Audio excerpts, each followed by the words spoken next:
like some delay. Okay.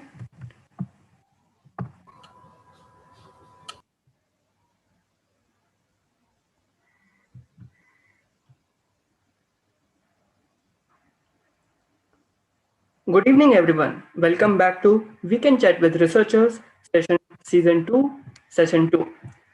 We are Bugbears group at NCBS.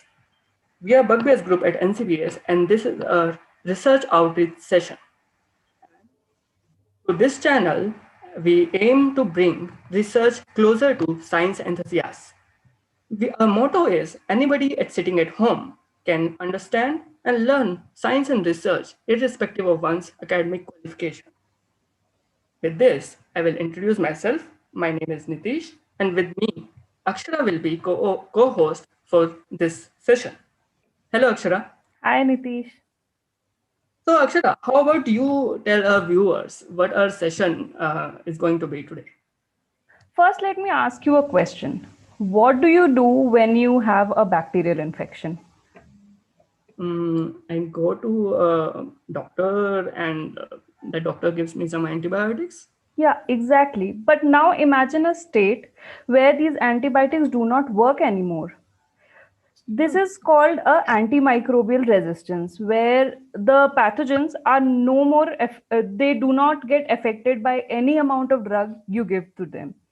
So, therefore, today in this session, we'll understand more about the antimicrobial resistance, and our guest will discuss how viruses can help us combat in this situation.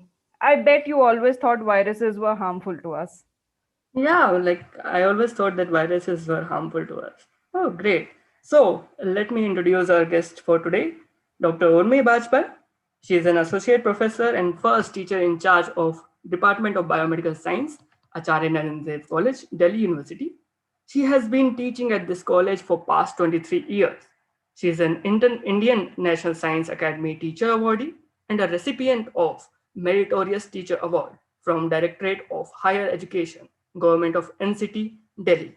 She has been Deputy Dean Research in University of Delhi, a principal investigator in various research projects, and with her PhD in microbiology, her research interests lie in mycobacteriophages, drug discovery in MTB, and science education. Last but not the least, she is a co-founder of IBRC, or International Bacteriophage Research Consortium. I might have missed various achievements, but for me personally, along with teachers in biomedical science department, she has played a crucial role in nourishing my scientific aptitude and my research in science. And it's an honor to welcome you, ma'am. So let's welcome Dr. Urmi Bajpai.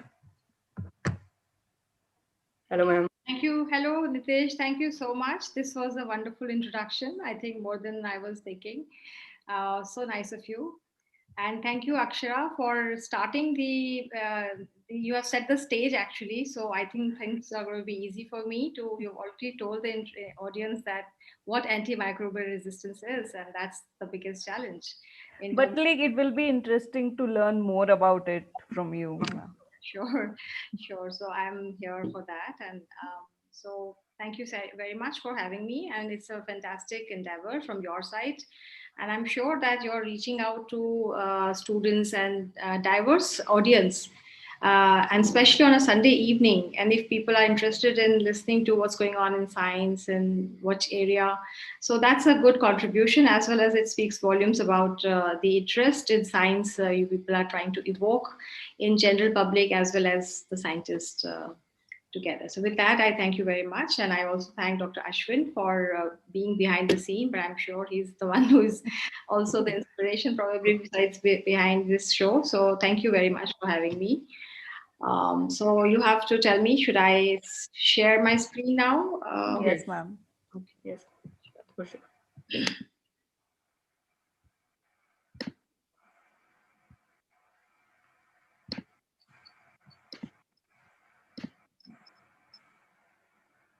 Yes, so as Akshara mentioned, that when Nitish, God forbid, he has some infection and hopefully he gets treated with whatever antibiotics are available, the bug which has caused hypothetically infection to him or anybody else, hopefully the infection is treated by the available antibiotics. Can you see my slide, the first slide?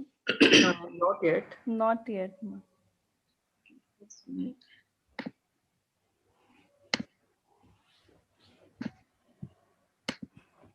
Yeah, now it is there. Right. So, as it has already been introduced, the bacteriophages and antimicrobial resistance, this is what I'm going to talk about in this weekend chat at the Bugbears NCBS.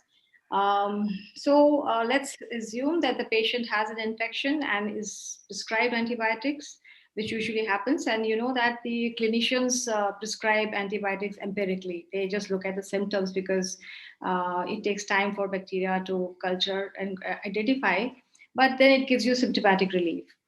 But if you're infected with a bacteria or the pathogen is such that it is not responding to the antibiotics available, so you know an antibiogram is done to know the bacteria which is causing infection and which antibiotic would be most suitable. So most often in the previous time at least, the bacteria would respond to the available antibiotics and the doctor will prescribe medicine and patient will have a short course, maybe a 3 days to 5 days at the least, or if it is TB, then it could go up to 6 months to 9 months. But then the patient would get fine, and so that was then. Now, touch wood, still it happens so, but then increasingly we are moving towards period where the antibiotics are not working, which means that someone has an infection and the all the antibiotics available are not, the bacteria which is causing the infection is not responding to the available antibiotics. So what does one do in such situations? So we are calling it a post antibiotic era, and I think just till about 5-7 years we used to say impending post antibiotic era, but now we see it's very much here. And WHO has predicted a mortality rate of about 10 million deaths per year by 2050 due to antimicrobial resistance. So it is grave, it's extremely serious, but it has not come as a um, as disruptively and visibly as corona has come. So if you see the kind of efforts that are being put to mitigate corona, which has obviously done more damage than we could have ever imagined, but then the AMR is with us and it's, you know, it's coming to us in a pace which probably we're not able to see as of now, but it is far more serious than corona. Corona does not cause as many deaths as AMR is predicted to. And the cost of health. A question. What actually causes this AMR state? Like, why do we, like, why does the antibiotic stops working? Like, what is the reason behind that? Right. So, you know, the bacteria are evolving forever. So, if you attack them with something, they're not going to sit there, yeah, come and kill me. Some a lot of them will get killed, but then they will evolve and find a way to, you know, neutralize the effect of the antibiotics. So, they grow resistance over a period of time. So, resistance could be it could be because they got exposed to and they acquired some extra chromosomal entity, which enables them to break down the antibiotics. So we call them antibiotic resistance genes, which they acquire, which could happen by acquisition of extra chromosomal entity, or maybe some spontaneous mutation happens in their chromosomal DNA. It could also be because of some efflux pumps, you know, which tend to pump out the antibiotics from the inside. And so even if you give the antibiotics, they are pumped out and hence effectively not available. So there are different mechanisms which bacteria evolve to combat the attack by the antibiotics. And this was predicted by Alexander Fleming in his Nobel lecture, if you remember. And at that time, people had not even heard. I mean, we were just celebrating, the world was celebrating the discovery of antibiotics, which were considered as wonder drugs. And they in fact changed the way we were living, because, you know, they were able to contain the infectious diseases to a great extent. But then um, Alexander Fleming had cautioned in his lecture that there would be resistance, and it emerged within 10 years. And in fact, if we look at the genomes of the microorganisms, you may find, like in some Siberia or in those areas where the antibiotics have never been there, you may not expect to, you find. So it's not Correct. always because of the pressure of antibiotic. Sometimes the genes, in fact, the antibiotic resistance genes are present before the discovery of antibiotics also. But this kind of rampant antimicrobial resistance, this has happened because of, I would say, more of anthropogenic reasons, our misuse and overuse. Mm. So I have a bit naive question. Like whenever I go to doctor and doctor gives antibiotic, if I don't get cured, then doctor try different antibiotic and give different set of medications. So like why is it even a problem? Like we have ample space of antibiotics. So um, like can the bacteria be resistant to all the drugs? Yeah. So actually now it is happening that there are bacterial strains discovered which don't respond to any available, even the last resort toxic antibiotics like meropenem and colistin. Colistin has been now banned, but then these are the last resort antibiotics. So if a bacteria has evolved to ward off any antibiotic, then we call them totally drug resistant or extremely drug resistant strains. And in those cases, actually, a patient might be admitted in a hospital for some other illness, which we may call it like primary illness. But because of this acquired infection, which may happen just because of being in the hospital, or it could be that the patient underwent a surgery and that caused some root was there for a bacterial infection to happen. And in such cases, then the patient we are finding patients to succumb to those infections than to the primary illness for which the patient was admitted, and that is because of these total drug resistant strains which have emerged. We call them superbugs now. We really call it superbugs, super villains also. One more, yeah. One more thing, like since you mentioned like giving an example of coronavirus, so it spreads from human to human, and like we have heard news that coronavirus has been, yeah, like I was coming to this topic only, like how does this like if antimicrobial resistance spread among species, and if yes, then how? Yes. So one of the method is, if I like to take help of the slide actually, because now if there's a concept of one health which is being promoted, because we are all connected. It's like not that humans are somewhere at the top. So how antibiotic resistance happens and how it spreads. So as I said, that resistance can happen because of the mutations or because of acquisition of extra chromosomal entity. But the spreading is, if you see here, that we use antibiotics for our infections, that's right, but also a lot for in poultries and crops. They are given in anticipation. Like in some, we find that for per kg of meat, about 100 to 150 to 250 milligram of antibiotics are added just to prevent any infection happening. So that is to maintain that the product doesn't go bad. But then you imagine that how much of antibiotic is being given in excess, and that in turn is released into the environment. So you are forever exposing the microbial population to these doses of antibiotics, which they don't. I mean, the pressure which we are creating is unnecessary, but then that's how it is. So when you give these antibiotics to food producing animals and crops, so then you know that they have this guts in their gut, in their microbiome, these resistant bacteria emerge, and then they are released, and then they come in our food chain, and then through food chain it comes to humans. And likewise, when humans are given antibiotics, and very often, like if you ask this question to Nitish, I think the second question I would like to ask is, how many times does it happen that once you have a symptomatic relief, then we stop having antibiotics, right? Definitely. Right. Yeah, so this is a common practice, and I think this is one of the reason, a very simple, we think it to be a very simple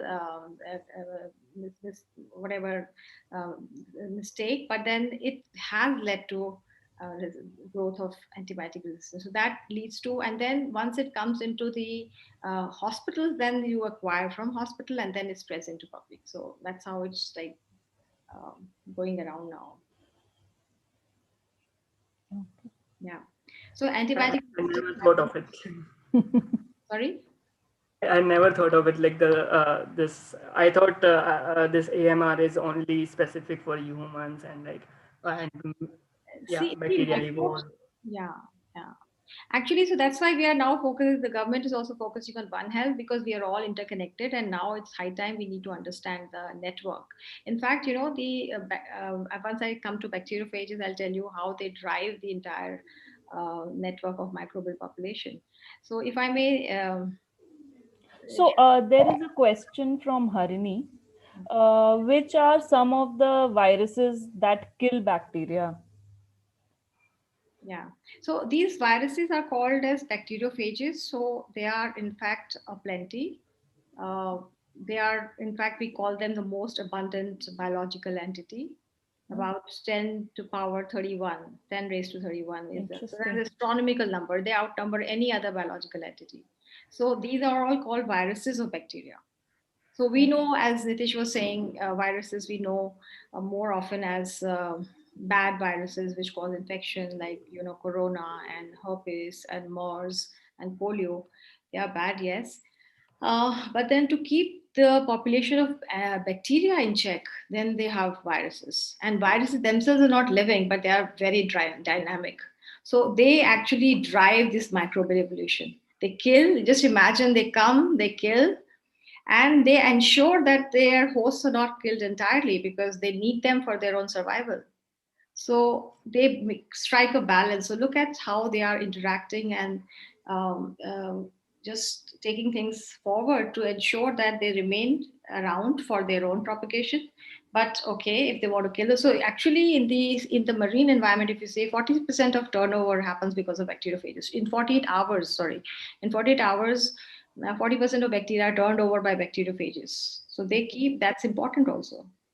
So now we are trying that how about if they are killing this host, which is our pathogen? So then how about we recruit them for treating bacterial infections, especially those which don't respond to antibiotics?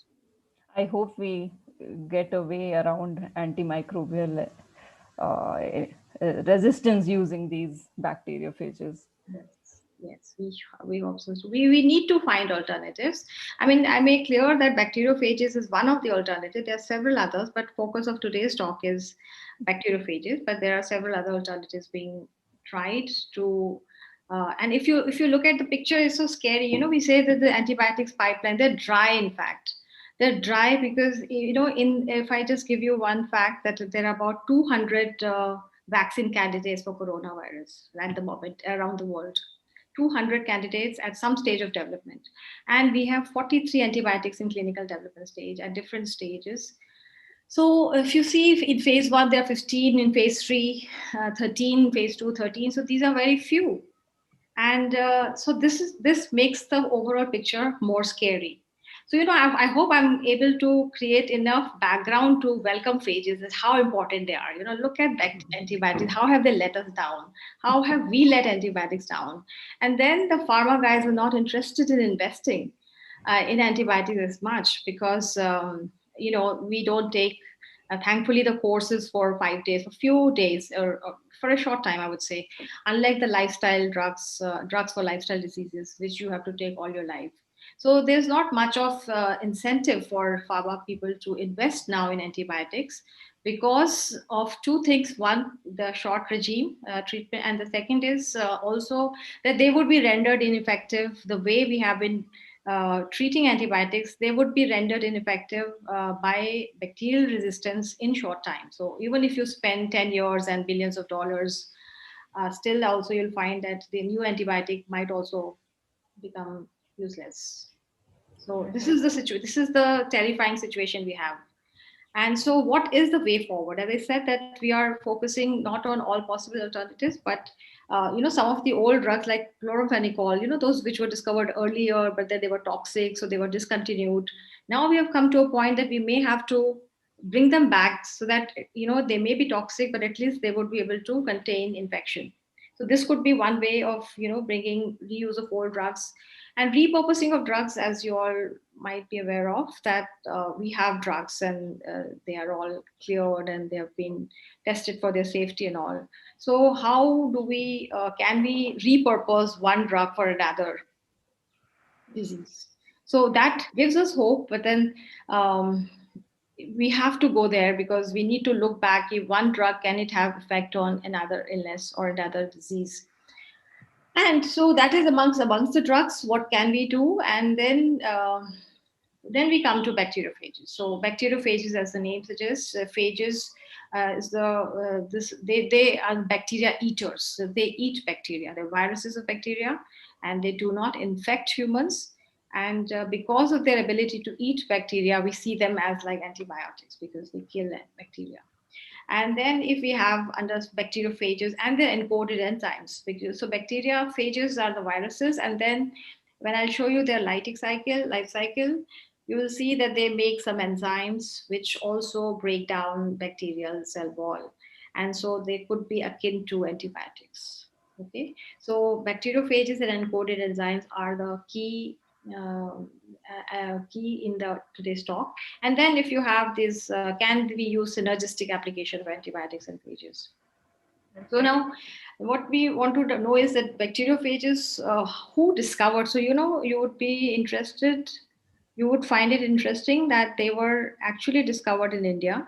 There was a British scientist, Ernest Hankin, and sometimes in 1896 he had published papers where he found bacteriolytic activity, bactericidal activity in Ganga water, water from river Ganga and Jamna. So, but you know that in 1896 there were no electron microscope, so they did not. I mean, Ernst Hankin at all did not know what the phages are, but they did find some activity in water. So they found that probably they have, and water doesn't go bad. That was his observation, and he in fact used this water for treating cholera patients then.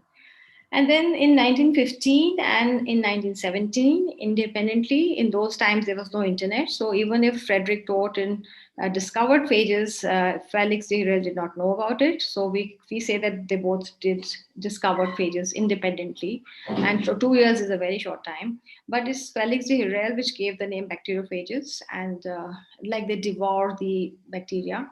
And he used the phages for therapy. So he found the activity, lytic activity, bactericidal activity of phages so compelling that, they did not take those double-blind, placebo-controlled clinical trials first. He just first tried on chicken, and then he found the efficacy of phages. But they did not know actually at that time what are these, because they could not be seen. So they were conjectures. So if you see the initial in the early days, this cholera and plague in India and the bacteriophage inquiry, this was done by Summers, way before, this was the time when antibiotic was being discovered in some parts of the world. And phages were being administered in humans for treating bacterial infections, which were like they were affecting a large population. So this I'll read that in early 1999, D. Herrell isolated phages from chicken feces and successfully treated a plague from treating a plague. Means I think there was bubonic plague at the time. And when he had this experiment successful on chicken, he felt that, okay, I can do on humans also. So it is unthinkable in today's time. But that was the number of people infected by the cholera were so many that he thought that he has sufficient evidence to try them on humans as well. And he actually did it successfully. But you can imagine that in the absence of rigors of today's science and without evidence-based, without knowing, they were thinking probably it is either a bacteria or it is present, it is an enzyme or a protein activating another protein. So these are all guesstimates, but they were not sure what it actually is. What is it which is causing the lysis of bacteria? And then with the advent of TEM, transmission electron microscope, in 1939, first time Helmut Ruska showed that actually these are, particle-like structures, and they infect bacteria. So once we could see them tangibly, then only there was more faith in them. And then this was in Assam in early days again for cholera. You don't need to worry about these graphs and all. What I'm showing is that they were published cases back then using phages. So people had understood their importance in treating infections. But as I said, that along the same time, the antibiotics were discovered. And the moment antibiotics are discovered, if you compare, antibiotics are extremely defined chemical entity. You know what exactly their composition is, what they do, what they target. So they were very well characterized. So then, and of course, they were simple. There was no need for growing. You could do high throughput production, etc. And therefore, phages sort of got eclipsed. I mean, the antibiotics came and they eclipsed phages altogether. But in some countries in East Europe, like in Russia, in Poland, and in West Europe it was France, and in East Europe it was Poland, Georgia, Russia. They continued with phages, and in fact we believe that there might be a lot of literature in not available in English, and may have been some clinical studies as well, but we don't know. We don't have access to those in English language. This clip I have just got it from a Twitter handle from somebody. So this is from somebody's Twitter handle, and see, this tells the explosive nature of phages. So this phage is labeled with green fluorescent protein. So it's the bacteria being burst by phages. So this video tells the ability of bacteria to kill. It's a very emphatic explanation what phages do, and so we need to harness them, and that's what we are trying to put, that they can kill bacteria. Why don't we use them? So we say enemy of enemy is our friend. Yeah. Yeah. So we have another question from Harini. Can antibiotics be made by bacteriophages? If yes, then how? Antibiotics are chemical compounds which are either you may find them in either you may like fungus we know can make viruses make something we can say protein antibiotics. I can say I will not dismiss the question, because the protein antibiotics means, as you know, the antibiotics which we know conventionally, they are chemical compounds. So they could be obtained from the plant sources, or they could be obtained from other organisms also. Bacteriophages per se don't make these chemical entities, but they do make proteins or enzymes which can again kill a bacterium. So we call those enzymes as lysins. Lysin, as the name suggests, to lyse the cells, lyse the bacterial cells. So we actually are now a lot of research is being done on lysins also, which are phage encoded enzymes, and they are called as protein antibiotics. But as such, the conventional antibiotics, bacteriophages don't make. They have their own arsenal. They don't need antibiotics from outside. They are actually designed to kill bacteria anyway. So I don't know if they need it external. Okay. So There's I have another question from a viewer. What is the current situation in India regarding AMR? So, In AMR, I mean, now a lot of work is being done. I feel that there are dedicated teams and they are collecting data. And now, since with the focus on One Health, the information on the statistics, I mean, the AMR statistics across the hospitals, and not just the hospitals for humans, but then for veterinary hospitals also, because as I told you, the interconnectedness. yes. So it's quite serious. I don't have the data on my fingertips, but what I know is that the compilation is being done to understand what is the hospitals. I mean, it is being now collated and from across the hospitals, and to see that but what happens is, as I told you, that very often the death is not reported, even if it is because of the resistance. I mean, the cause of the death remains the primary illness for which the Yeah. patient is taking the treatment. So we may not have the exact figures, but I think we are moving towards that, and it was having put to get a collated information. But it is grim, definitely. Okay. I have like one question on like in couple of slides earlier you showed that they did not know what exactly is killing bacteria, or uh, they did not know Yeah. whether that is bacteriophage or not, or whether there is some enzyme, protein, or whatever.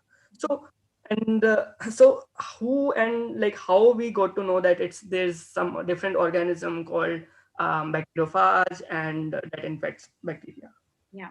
So initially, as I told you, the Hankin, when he found that there is some this water doesn't go bad one, Right. and then this water, those who were consuming the water from these rivers, they were found not to suffer from cholera, or when they were given the water, they were found to be in control. The infection was found to be in control.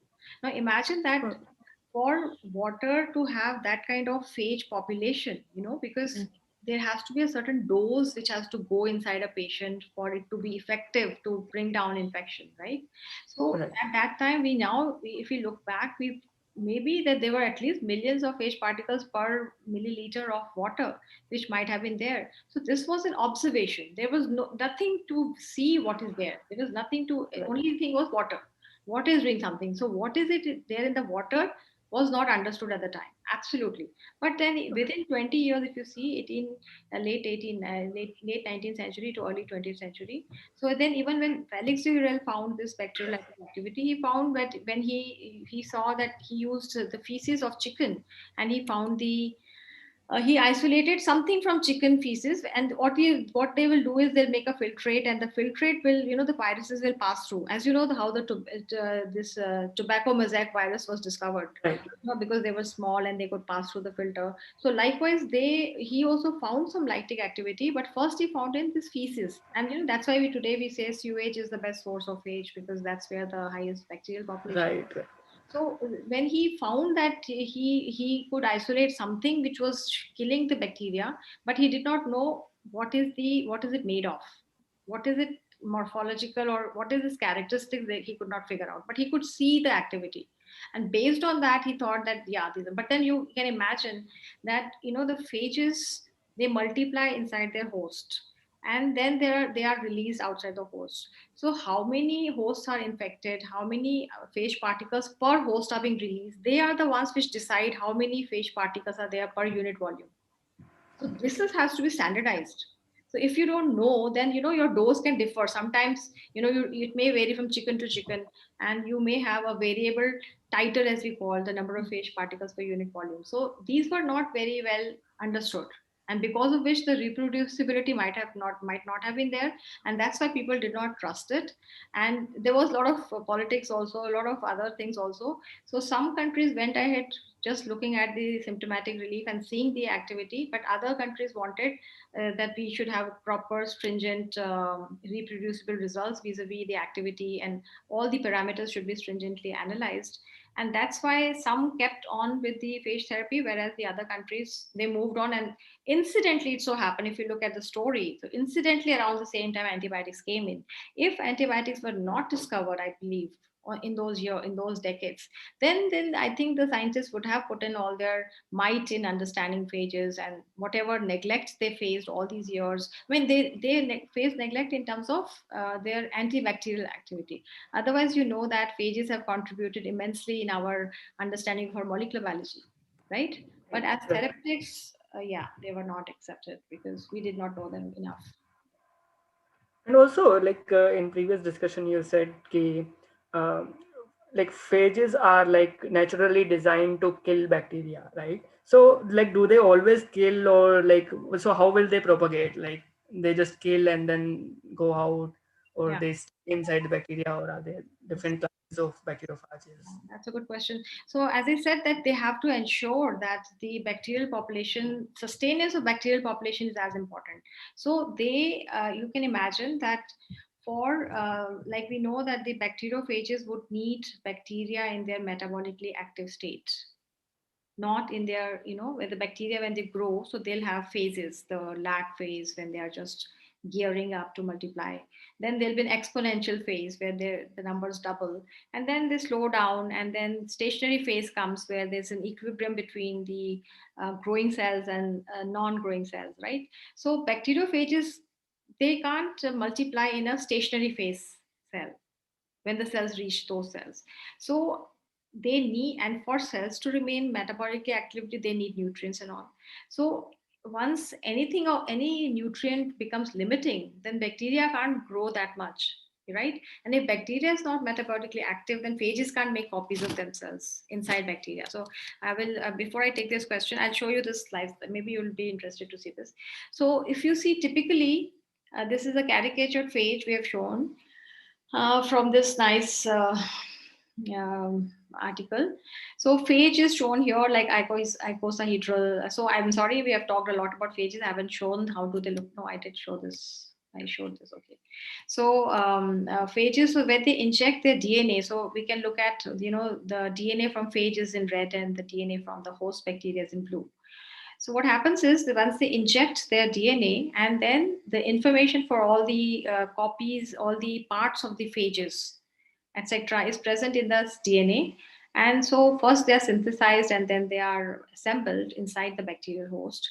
And then, they make an exit, they lyse the cell at one point and get out of there. And when they get out, there'll be cells in the vicinity. And then those cells will be infected and this will go on, right?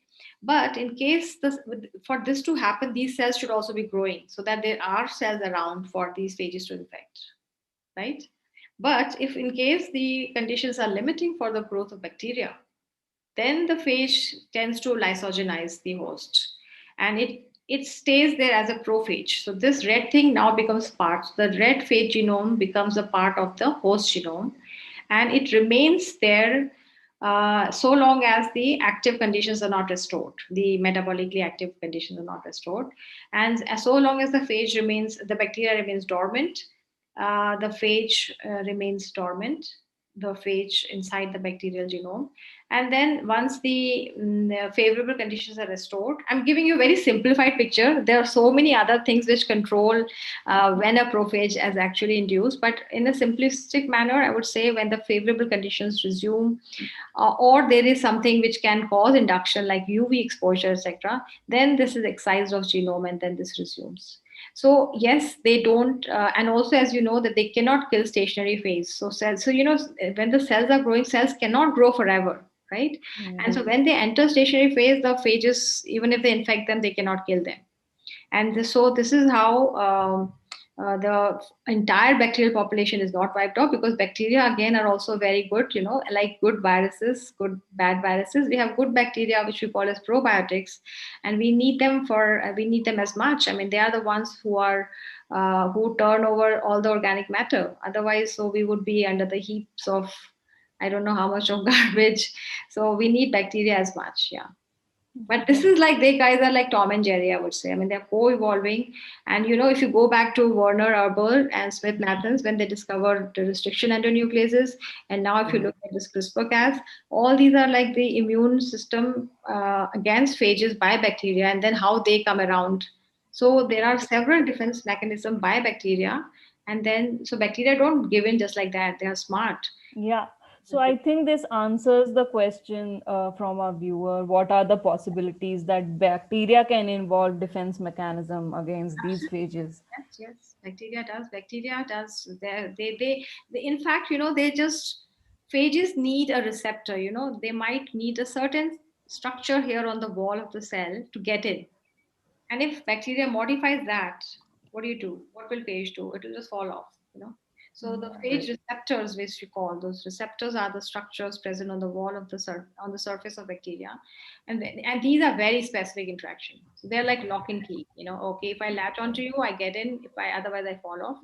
And if what the phage latches onto, bacteria decides to change, then phage can get in. Yeah. It's so fascinating Yes. how phage like strikes a balance between how many bacteria to kill and how many bacteria not to kill, so that it could propagate. Yeah, actually, there is something called multiplicity of infection, because if all the bacteria are killed in no time, then phages are not left with any host. Yeah, exactly.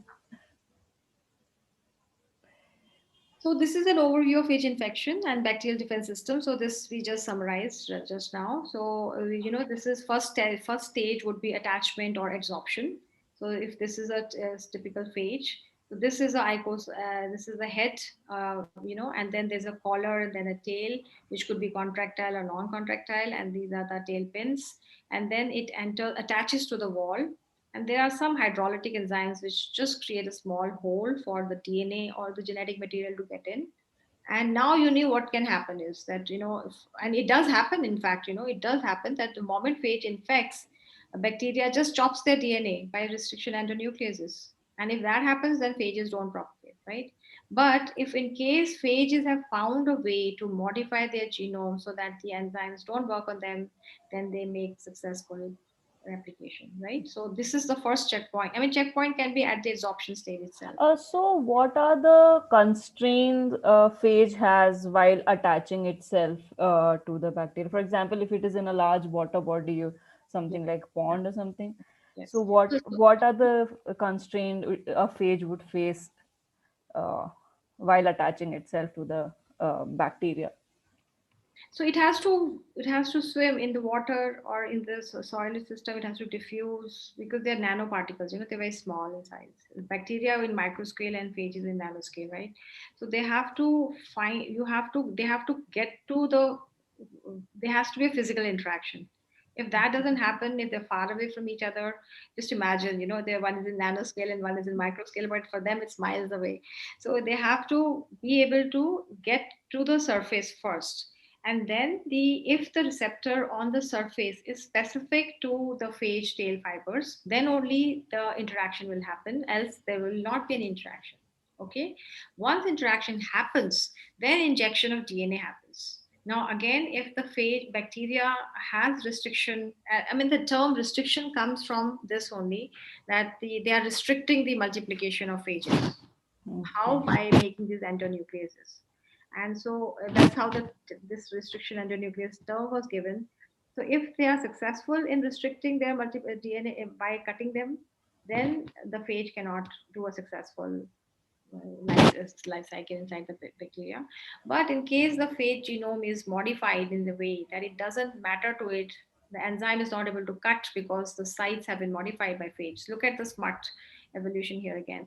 So in this case, the phage then is able to make copies of itself. So typically, once the phage, there's a theta replication followed by rolling circle. Typically, I mean, you may have studied these lambda phage extensively, I think. So it's a temperate phage, and if you can recall those replications, so this is done so that a large number of copies can be made in short time, Okay. and then they are able to make the proteins, the head and tails, etc., and the tail fibers, and then the assembly happens. So the transcription and translation, but it can also happen before that. This is the successful part, but it can happen that the injected DNA is injected, but then it is not able to make copies of itself. So we call it abortive infection. So that can be a problem, because imagine the phage has injected its DNA, but it's not gone out.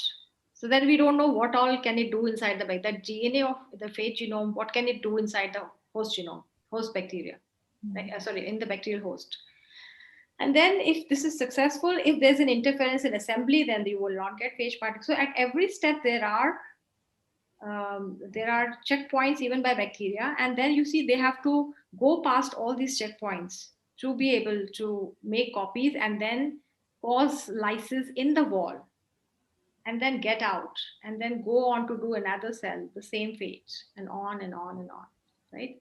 So and if you look at the size, relative size, so this scale, as I said, this should be in this range. In your bacteria is here about 1 micrometer, so the size is at least 10 to 100 times smaller. So if it is 1 micrometer, it is 100 nanometer, then 10 times smaller, or it can be smaller, 50 nanometer, 40 nanometer, etc. And the bacteria can be 2.5 micrometer, 3 micrometer, etc. So it's in that range, their size, just to give an idea that RBCs look like this and a human cell looks like this, and this is where the phages are in terms of size. They're So, like, so can we see these bacteriophages in like normal light microscope? No, right? no, we can't see because the resolution will not allow. If you see, the size is into 20 to 200 nanometer. Whereas if you see the bacteria, if you remember the gram staining you did and how long, how big the E. coli or the lactobacillus look like, you can imagine. So the phages are 10 times or maybe 100 times smaller, or 50 times smaller, depending on which phage we are talking about. So they are not visible at all by light microscopy. And that's why we can see them by transmission electron microscopy. We do negative staining and use this either phosphotungstic acid or uranyl acetate, to visualize them.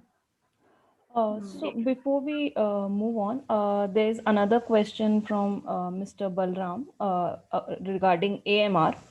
how triclosan and chlorhexidine and BAC contributes to AMR in India, and what are the methods of their quantification in India? It's a good question. I may not know the answer completely, but what I think he's trying to ask is that these are the regular antibacterials included in our mouthwash and other antibacterial Okay. soaps, I think, which are there available. So then they are there in a certain concentration. So we are continuously exposing ourselves to these antibacterials, but at a dose which may not be completely. Obviously, you can't have extreme antibacterial in In a something mouthwash. hand wash or some mouthwash, etc. So in those suboptimal doses, how would they be impacting in? Because the suboptimal dose is one of the reasons why bacteria gain resistance, because you're not giving them the concentration of the bactericidal agent in a way that all are killed. So then some get killed and some get enough opportunity to develop resistance.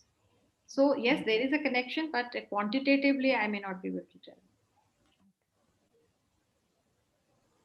So, like as you like, you are also interested in mycobacteriophages, right? And so, and there are like phages, and you cannot see them. Like you can see them, but by a high resolution microscope.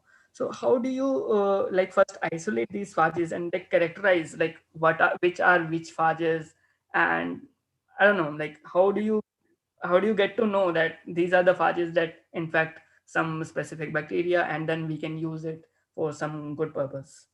Yes. Yeah. So for that, it's a good question. So we need to whichever if we are interested in phages against, let's say, bacterium A or B or C. So whichever bacterium you are interested in phages against bacterium, you will use that as a sort of that will be your host. So, for example, whether it is water from marine body or a freshwater body or soil, whatever sewage, so they would have a mixed population of phage particles, right? They would be whatever number, whatever phages will be there, we don't know. Though, as they say that phages will be where bacteria are, right? So, for example, if I want phages against TB, I mean against Mycobacterium tuberculosis, then I should find the samples which are near the TB hospital. There are chances of TB bacteria should be around, because where else will I find MTB phages?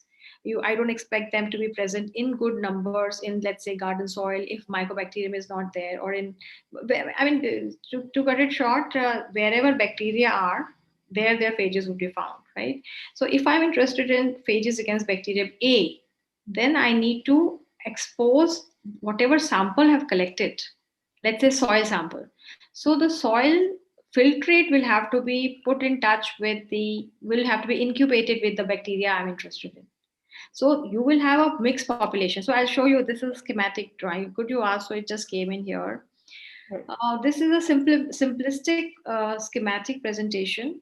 Looks like multiple steps, but it's pretty simple. So, for example, you asked, like I get this done by undergraduate students. I mean, my research students in my lab also do, research scholars. But undergraduate students also very excited. They are very happy doing these kind of work.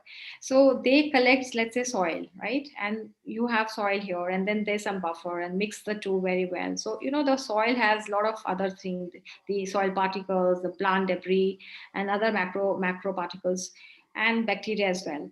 And the phages, when you shake it off, then the phages being nanoparticles should come in the supernatant here. I mean, in the top layer, right? So this is one physical simple method. Just shake hard and get you're sort of detaching phages from wherever they are adhering to, wherever non-specifically or specifically.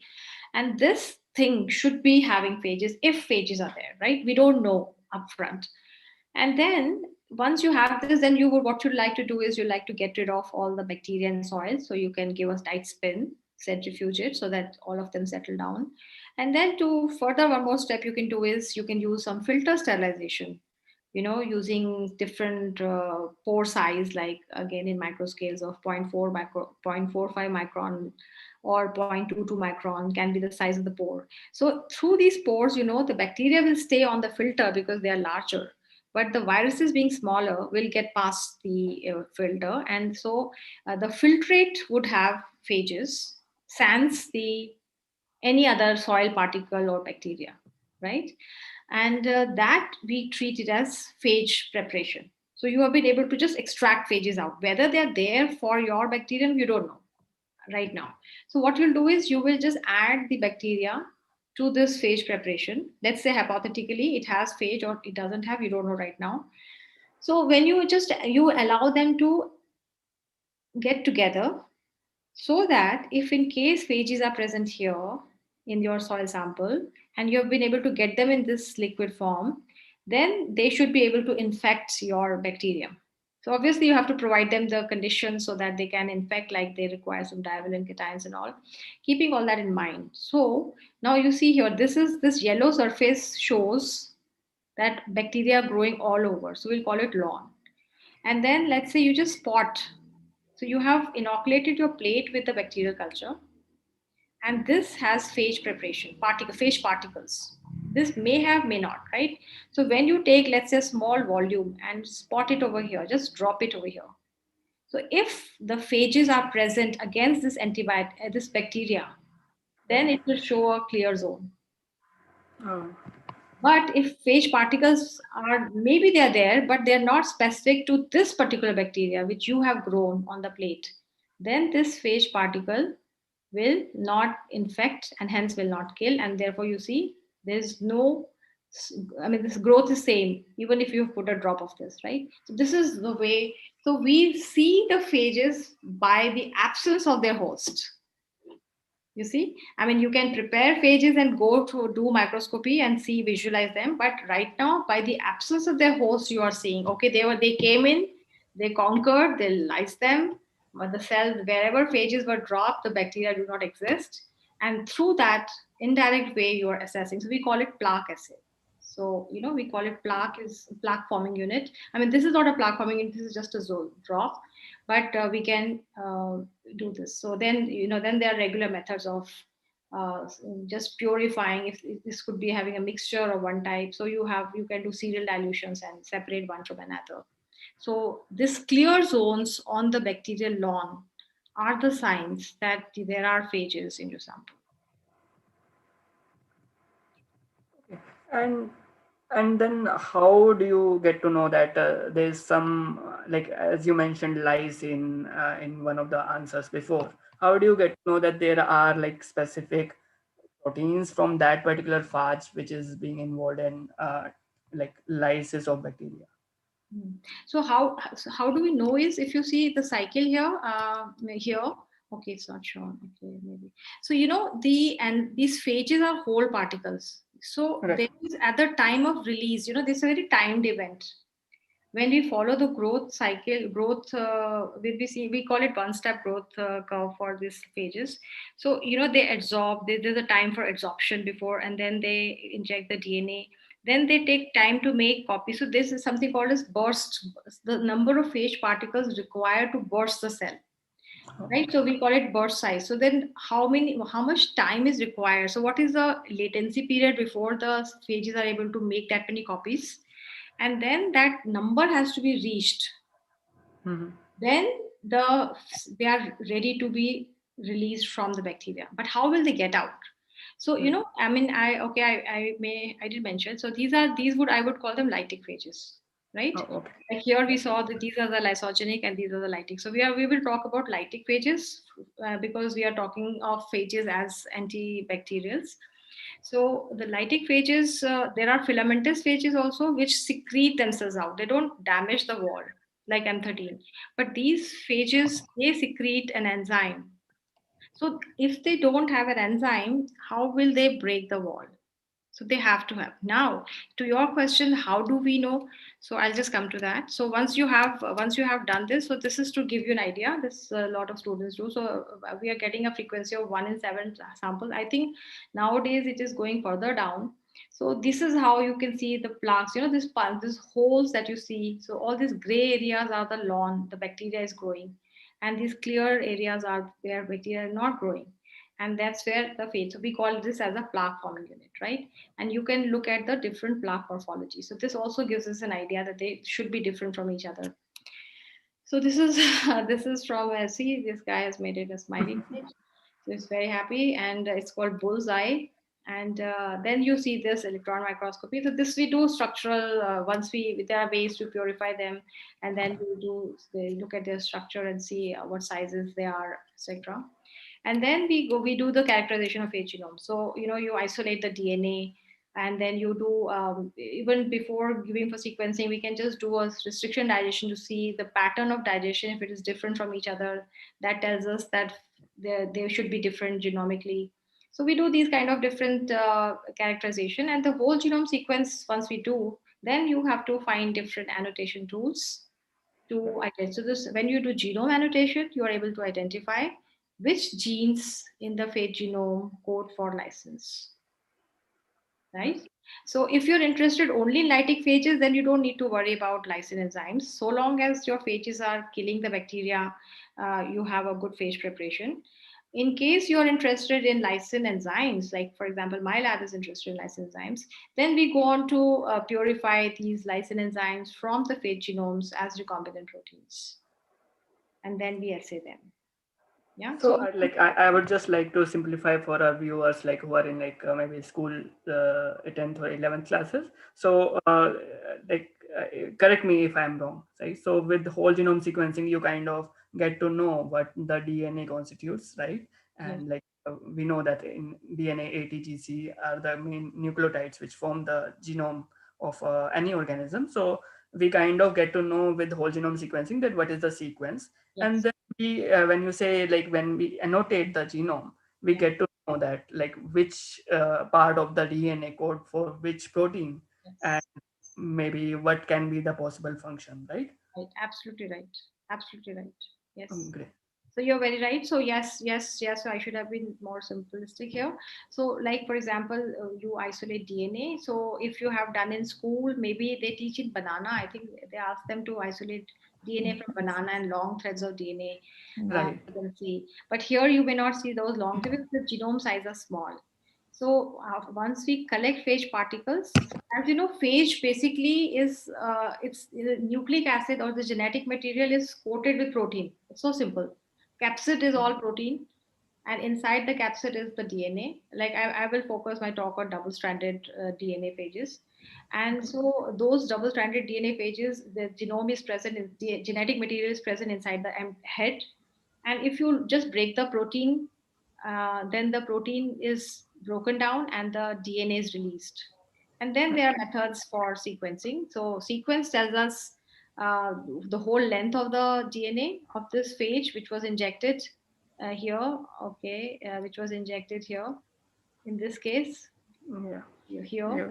and this DNA. So then you can know the sequence. And then this genome is a long thread, but it has lots of genes. And those genes are small pieces of DNA, and they code for different functions. So by computational tools, we are able to identify, nowadays, we can just identify which gene possibly code. But here there's a catch, which is that, we don't know 50% of the phage genome, what do they code for. And I know your lab is into genomics, so there's we are, the phage biologists are quite stuck because we don't know what phages half the phage genome codes for. They are hypothetical. We can't assign function to them with conviction. So we need to do experimental validation alongside. But then the computational tools are strong enough, looking at the signature sequences or domain. I mean, one can identify. Yeah. Once we identify, then there is something called recombinant DNA technology. So I'm looking at you both, and I'm talking to the school kids. It's a little difficult for me to tell you that there's something called recombinant DNA technology, and you're saying yes, ma'am, as if we don't know. So using recombinant DNA technology, then we are able to separate one gene from the rest of the genome, and then we are able to, there are methods where we can make them translate, and outside the bacterial cell, inside small tubes, and those proteins then can be checked for their activity, for their lytic activity. Yeah. So, so suppose, so now we have like a particular hypothetical phage in our hand, like in a tube, okay, and then we know that it is infecting a particular, maybe for example, Mycobacterium tuberculosis. So how does phage therapy actually get executed? Like, do you just give phages to a patient, or you extract some protein and maybe do, I don't know, like, how does it happen? Okay. So actually, like I'm talking about phage therapy. So we can divide them into phage therapy and lysine therapy. So Okay. lysine therapy is not as popular yet because it's still it's in early stages. But bacteriophages, they have a history of about 100 years. So phages are being given. So what basically you need is that as I told you that let's say this is one phage. It doesn't look like this. You may say this is actually the phage. So you have to get them in high dose, high concentration, or we say the titer rather. So that titer means how many number of phage particles per unit volume. So once you have, so you have to be sure that the phages are clean preparation. If you have to administer them for therapy and in humans, even for preclinical purpose, you need to be sure what should be the dose. And now the technology is there, like you can dialyze the phages. You have these kits which can remove the endotoxins, because they get out from the bacteria lice. So they're present in the, and they have the lice bacterial cells all around them, and bacteria might be harboring endotoxins, right? So they would also be released. And if there's a contamination of phage particles with toxins from the bacteria, and if they co-purify, then it could be an extreme problem for us, right?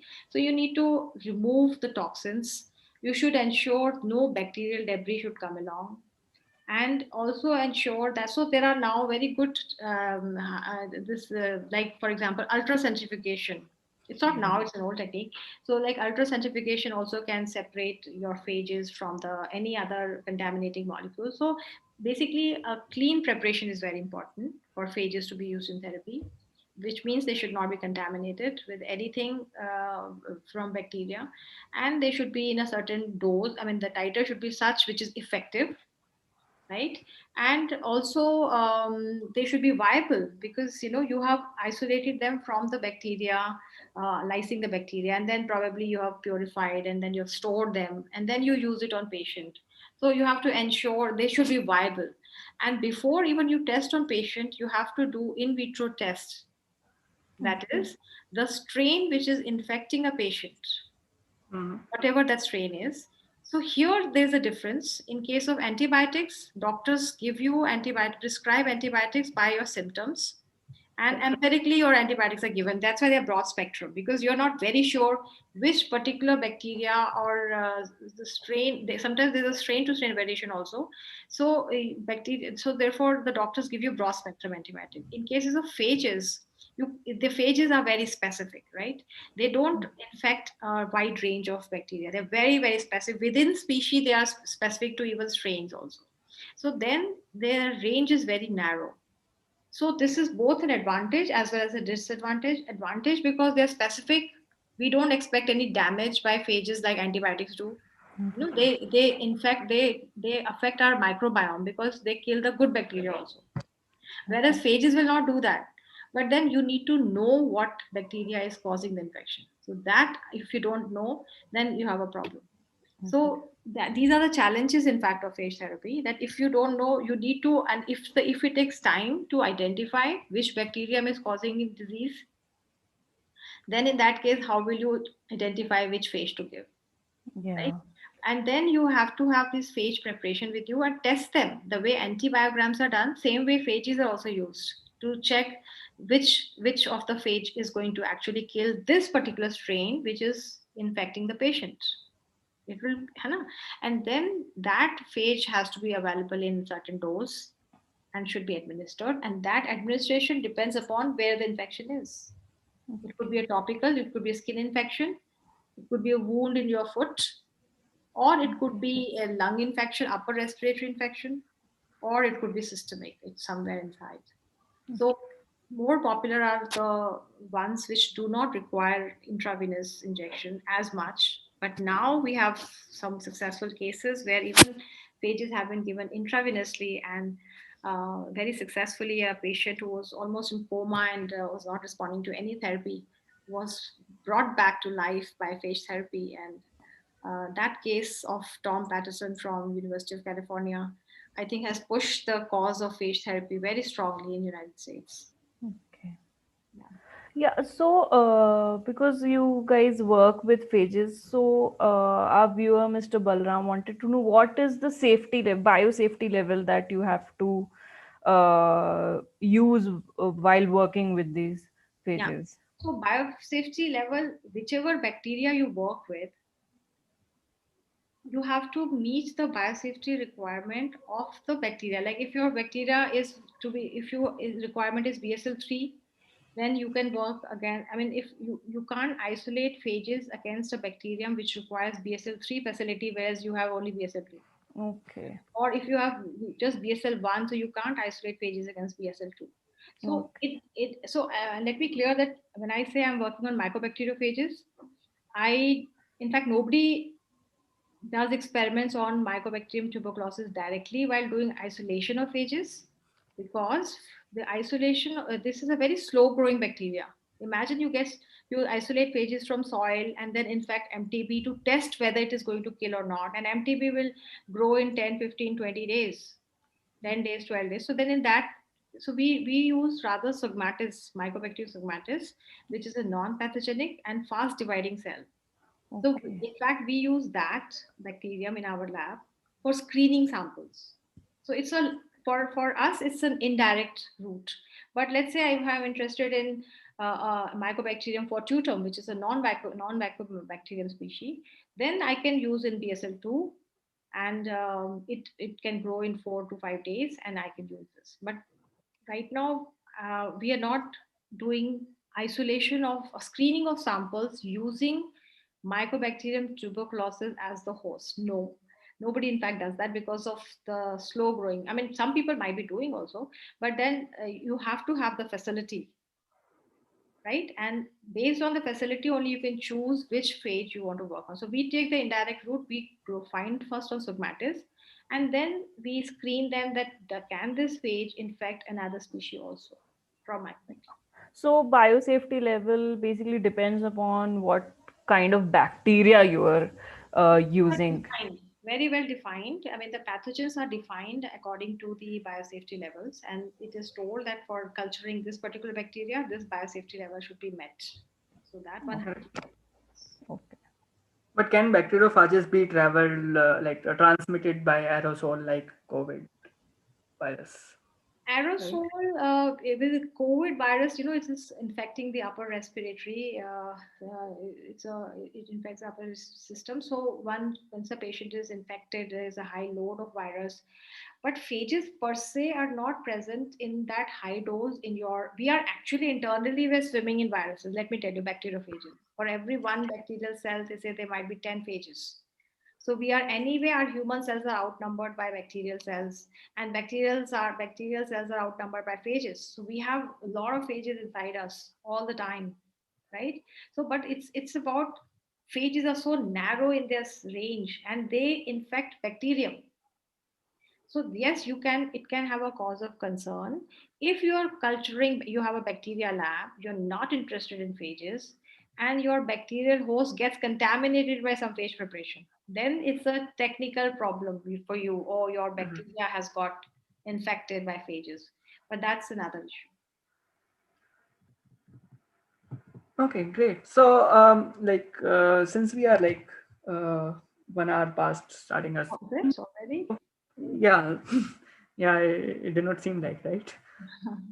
So, okay, so you talked about you promote undergrad research, right? How, yeah, here are the work, Okay, so right? this is the next yes. Yeah, so how easy or difficult this finding bacteriophages as therapeutic agents as compared to antibiotics? Like, As compared to antibiotics, it's a lot easier, lot easier. In fact, it depends on the luck. Also, like for example, but then finding phages is you may get a phage in 48 hours in case of Mycobacterium stigmatis, and then if you purify it, everything works fine. Then within a week, Within 5 or 7 days, you can get one phage preparation, purified phage preparation, right? Now, whether that phage is able to kill a infectious strain which is causing the disease is the challenging part, right? Right. So you can have a phage bank, and then you have to screen that bank against the pathogen which is causing the infection to, let's say, a patient X. And if you are able to find a match in your bank, then it's a success. Otherwise it's not. So it depends on which bacteria we talk about, but then it is pretty much easy, inexpensive, taking less time. The challenges which phages bring in terms of being therapeutics are, I think, very much manageable with in today's time when the technology is so advanced. So what is required is a deep understanding, not technically. We, of course, there are gaps. There are gaps which we don't understand yet. How much dose to give, what happens to the phages at the site of administration, what is the number post certain days, this that. So the pharmacokinetics, as we know very well about antibiotics, we may not know very well about phages yet. And also it's a very personalized treatment, because the strain which is infecting me may not be infecting you, so I'll be needing phages specific to my strain. Yeah, So I have to have phage preparation for myself, so it may not be a generic drug like you have others. So that's one. so, given that phages are very specific to the host they infect, so Mr. Saurabh wanted to ask, has anyone tried to evolve phages in lab to infect a specific bacterial host? Okay, so yes and no. Evolve, as in, I would say, one is that one method is that you can screen the natural viruses you have isolated, natural bacteriophages you have isolated from natural environment, and you can screen, which means if, let's say, you have 100 of those phages, so you can just spot 100 spots on the bacterial lawn and see which one kills. That's one way of finding the match. The other could also be that, you can now, with synthetic biology progressing so well, in fact, there are people who are doing excellent work in this, where they are trying to increase the host range of a phage by synthetic biology, which means, because the specificity comes from that receptor and tail fiber Yeah. interaction, tail interaction, right? That receptor mediated interaction, that is the one which is determining whether the phage will get in and cause the infection lysis to the host. So if we can identify the receptor in the host and identify the receptor binding domains, or the conserved what is it in the phage which is actually binding to the host, if we are able to understand these molecular interactions well, if we are able to dissect them well, then we can create variants Mhm. from one phage, so that one phage, by changing the sequence of amino acid which interact with the receptor, we can create a large variety of uh, we can create a large number of variants from one phage. So then in that case, we are not making them evolve. You can call it accelerated evolution. You have done it yourself. It is. And so for that, you need to understand the in sequences of both host and phage and their molecular interaction. And once you understand that, then you are able to do site directed mutagenesis and create a, I don't know, absolutely countless, um, not site directed. You can do the way you can create mutations, random mutations, and you can generate a large number of variants, and then you can screen all those variants against the available pathogen strains. So this is, yes, very much doable. So therefore, you don't have to maybe look for a viruses diversity in nature. One can do in the lab using these tools in synthetic biology, and it's happening. Yeah, just like people do like bacterial evolution, laboratory evolution in the controlled environment. So they kind of It's very controlled environment. It's controlled as in you're creating variants basically. Once you have a library of variants, you screen them. yeah. Okay, great. So, yeah, so like just your takeaway, like a takeaway message from this whole session. Like, what is the um future of fast therapy, and like how should we proceed with it? Future is we need to characterize them well. we need to know them well, actually, right? Because we are administering them as drugs, so we should better know them well. And now with high throughput is now an old thing, very inexpensive high throughput technology in sequencing, and their genomes are small. The way, now the new variants of coronavirus are emerging, and we are emphasizing a lot on sequencing the genome and getting to know, likewise, not likewise, but yes, the phages also have to be genomically characterized, and understood, what they code, because as I said, that 50% of the genome we may not know what they code for. So if they are containing any gene for toxin or for antibiotic resistance, so those genes have to be edited out. So when do we Hmm. need natural virus? When do we need to engineer them? All these things have to be understood. So there are gaps in our biology.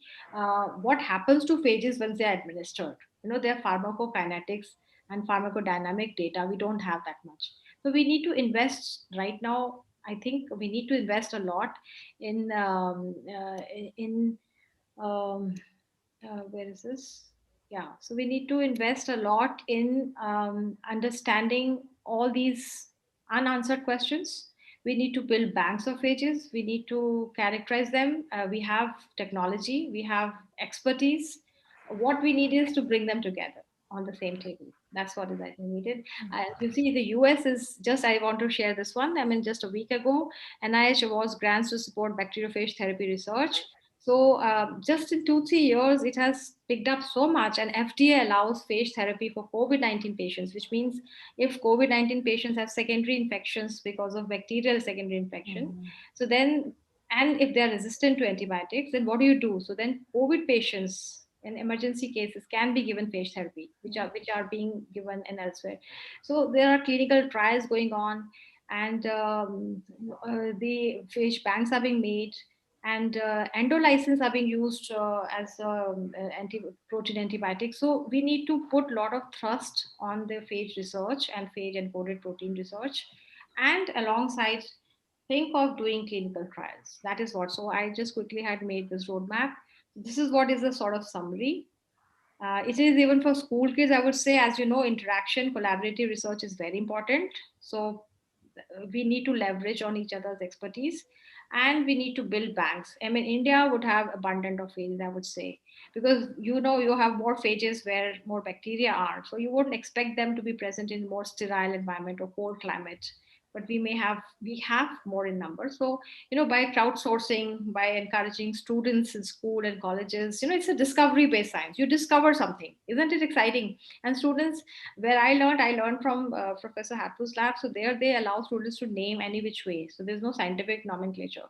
So students can name the phages that they want to, and they discover. A sense of discovery, I think, is very exciting. And I think if they do that, and nowadays all the following techniques are also quite doable, and gradually, one can build banks by involving students, so they get to learn a lot, and in the process we get to have fish banks. But of course you need to have facility to have them stored well, etc. That is all technical aspect. But these things, but I feel that in the compassionate use I want to really push, because compassionate use means a patient has infection with a bacterium which is not responding to any antibiotic, and then in that cases the regulatory authorities should allow the compassionate use, which is happening in now West, in US and Europe, and they allow them on the compassionate ground. So even if we get started there, we'll have enough number of patients to get compassionate therapy also. So phage, yeah. Yeah, Yeah. so So, okay, we have uh, questions. we have two more questions. Um, Mr. Suleiman wanted to know, can bacteriophage will be helpful in making COVID-19 vaccines? Bacteriophages, COVID-19 vaccine, I think phages are being used as delivery vehicles for vaccines, right? So phages have not covered that, but it's a good question. Phages, in fact, let me see if I just kept it somewhere. Phages, in fact, are being used for, okay, where is that? Should I put it? So I don't have absolutely, but yes, they are being used. If you may search, phages can be used for delivery, and you can you can clone upward. Like I think I saw one, I'm forgetting, but I saw something where one can clone the spike gene in the phage, and then that can be used as an introductory vehicle for introducing spike protein in the system. So phages themselves will not harm the human, but if they are expressing the gene, so they can be very well used as vectors, I think. Okay. No, sorry, vectors. I mean, they would be delivered as dose, because they're not going to infect any bacteria, but they can be delivered as dose. But honestly, I don't think so. I have very much information on this, but I can probably um, show something here. Yeah, maybe I can send him something later on. But there is happening. I mean, the phages are being used for identification of SARS-CoV-2 binding proteins, etc. Because they are very simple in structure, and we can manipulate their genome very easily. Okay. Yeah, it is. Uh, Also, like one similar line of Suleiman's question, right? So, like we know that there are bacteria which infect bacteria. So, do we know like there viruses that infect other viruses? Yes, so yes and no. So there's a term called as virophages, and Okay. virophages are as the name suggests, they can infect viruses, but they are not normally. What we find is that they co-infect a cell which is infected already by something called as jumbo viruses or megaviruses. okay. So exactly, because we don't need to check the phage number that much, because phages themselves don't multiply; they need host, right? So their numbers would be subject to the availability of their host. But yes, there are virophages which are there, and they're not as many in number as we know these bacteriophages are. But as I said, that bacteriophages are anyway, their numbers are checked by their hosts. So you don't expect them to outnumber the host, because then if the host is limiting, the phages can never multiply. Okay. Yeah. So The there's screen share got stuck. Actually, Sorry. the screen share got stuck. Okay, now is it okay? Now yeah, it's yeah, fine. yeah. Mr. Farhan Ali had a question. Wouldn't commercial and prolonged use of lab-grown phages be also hampered by natural evolution of resistance in bacteria? In this regard, if and how using phages is better than antibiotics? Mhm. Yes, good question. So, see, if antibiotics are available right now, and the bacteria which is causing you infection responds to the available antibiotics. I mean, in fact, now we are even pushing key antibiotics have a lot of toxic side effects, right? They affect your microbiome in a big way. So phages are simply the we are, but then to be on the safer side, we are saying, okay, let's use phages when antibiotics are not working. So if phages, bacteria inevitably will develop resistance. We are not denying that. It will happen. In fact, it happens in a very short time, like within week or 10 days. But the positive side is that there are abundance of phages. So for one strain, you can have a large number of phages. When technically, not for emergency situation. If there's an emergency situation, then you have to look for someone having phages against. But if you are routinely screening, you can have a number of phages. So you can give a cocktail of. There's a term called monophage therapy or polyphage therapy, or giving cocktail of phages. So cocktail of phages here mean giving mix 2-3 phages directed towards the same strain. So if phage develops resistance against one of them, the other two will still be able to infect it, right? And that is the way we can come around this problem of phage resistance. In fact, there's one more thing, that besides giving polyphage therapy, we can also give synergistically antibiotics, so co-therapy. So what we find is that the phages are able to bring down the bacterial population to a number that it is now responding well to the antibiotics. So people Okay. are trying combination of phages and antibiotics both, and there are several interesting things like evolutionary trade-offs. One simple example I'll give is that, for example, the receptor is part of a efflux pump. Okay, Okay. so if bacteria gains resistance by pumping the antibiotic out through the pump, so then it becomes resistant to antibiotic. But if the extracellular domain, I mean the part which is outside the cell of this pump, if it acts as a receptor for phage, then phage can get in. So if it modifies its pump, then phage can't get in. If it modifies its pump, phage can get in, and if it doesn't modify, then antibiotic gets out. So basically, one can do a combination of phage and antibiotic so that bacteria may not be able to combat both of them at the same time, right? And hence we can also use a combination if we don't give phage therapy alone.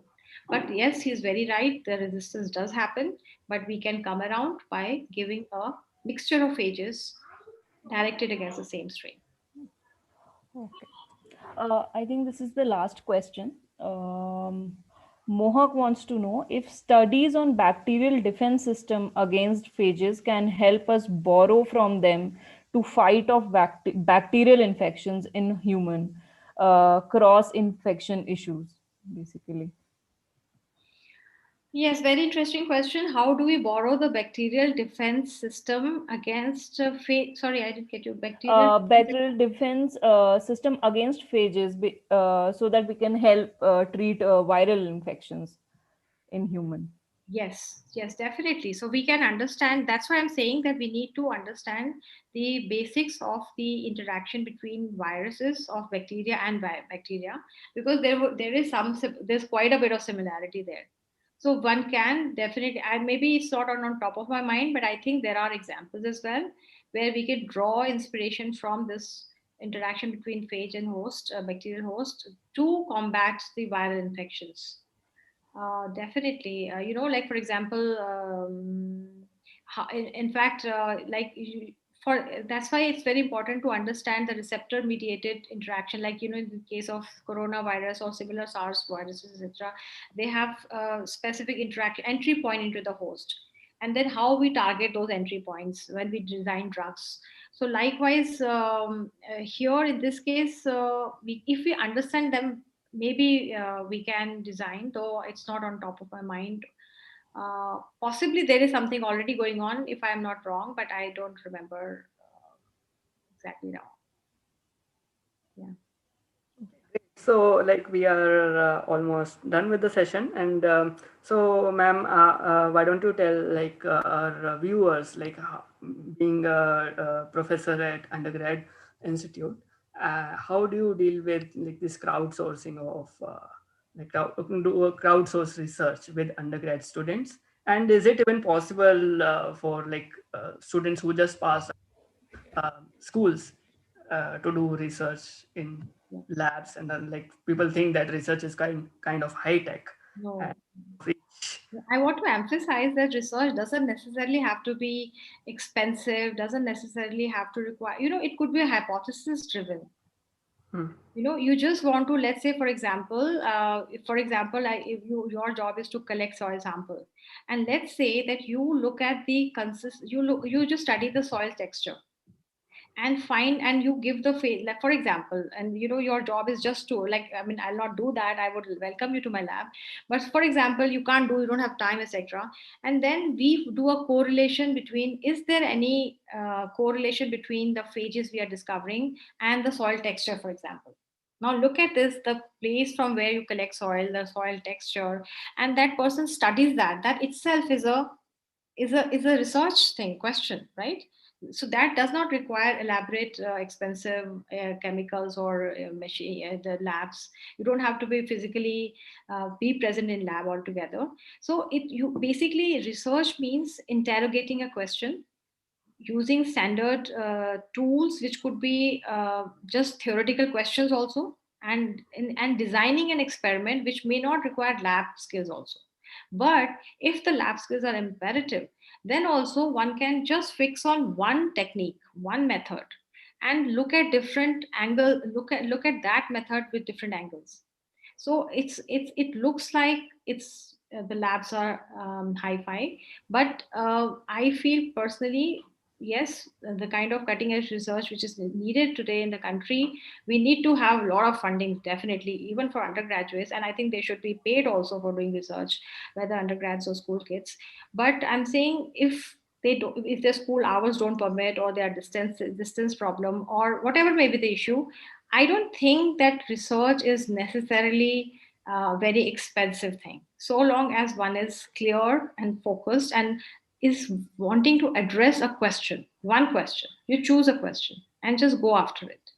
Then you may later on validate using tools, right? But even to understand a question is very important. And that's where I feel research should begin at that level.